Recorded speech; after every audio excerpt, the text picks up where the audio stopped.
So here we have the Hyundai Kona on a 20 plate. I'm going to start off by jumping inside the car and running through some of the controls first of all. Okay, now that we're inside the car, we're going to start with the dials. Over on the right hand side we have the speedometer and fuel gauge.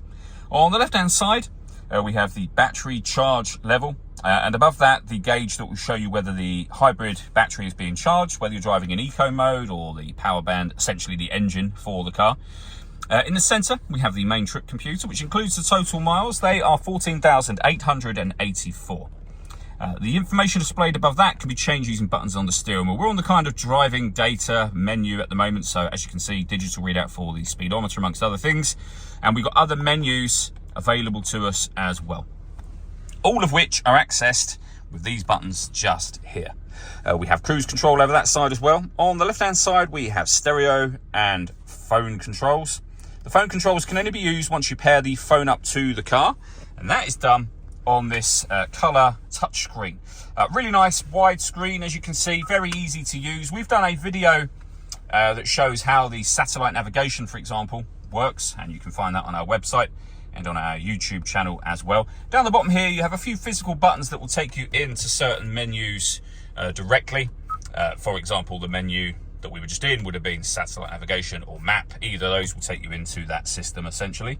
In the middle here, we can access our audio options. This car, as you can see, has got DAB digital radio, FM and AM as well. You can come back out to the home screen from here. You can listen to your own music, of course, within this menu. You can do so via USB input, Bluetooth audio as well. This car also has Apple CarPlay, so you can plug your device in. We have various other menus available on the screen, as you can see. And again, physical buttons down the bottom to access, for example, listening to your own music. Nothing is inserted or connected at the moment, otherwise your options will become available when you enter that menu. If I pop the vehicle into reverse, you'll also see a parking camera to go along with those parking sensors.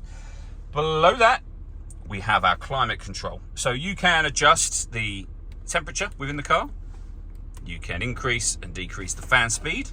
You can determine what direction you'd like the air to be distributed in. The air conditioning is on at the moment, as you can see from that light and the symbol just there. That button turns it off, back on again. Or hit auto. The car will now maintain the temperature that you've asked for by taking control of the fan speed and direction of the air for you. Any manual adjustment to either the fan speed or the direction of the air will override that straight away. Below that, we have a 12-volt charging socket, a USB charging socket, USB for your music, and wireless charging here. So if your phone is able to charge wirelessly, pop it on here. There'll be a light that comes on in there to let you know that it's charging, and of course you'll see your phone charging as well. We have the gear lever for the fully automatic gearbox. We can turn our parking sensors on and off from here, and we have an electronic handbrake with auto hold function. All that leaves me to say is thank you for taking the time to watch this video. If you'd like to come and see this ULEZ compliant car for yourself and have a test drive, please feel free to call either of our MJA sites. We'd love to hear from you soon.